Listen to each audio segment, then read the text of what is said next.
How to get a QR code for Shein return. Hi guys, welcome back to our channel. In this video tutorial, we'll be discussing about obtaining a QR code for returning items to Shein.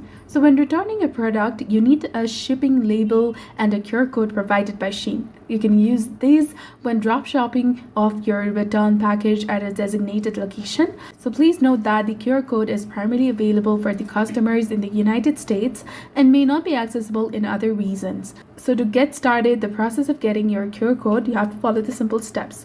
First of all, launch your Shein application and make sure that you're logged in with your specific account and the application is updated to the latest version available. Now, once you're in the home page of Shein, click on the Me icon in the bottom right corner of the screen. Locate the My Orders section and click on View All.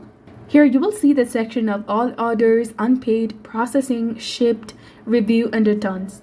Go to All Orders and then find the order you want to return and then select the Cancel Order option. After canceling, you can go to the Return section and select the Return option. And locate the order you wish to return and select the Return option, indicate your reason for the return and submit your request. If a QR code is available for your return reason, you will see an option to select it or it will be sent to your email address that is associated with your account. And once you select the QR code option, Shein will provide you with a QR code either in your account or through email. So that's how you can obtain a QR code for your Shein returns. If you have any questions, feel free to leave them in the comments below. And thanks for watching. See you in the next one.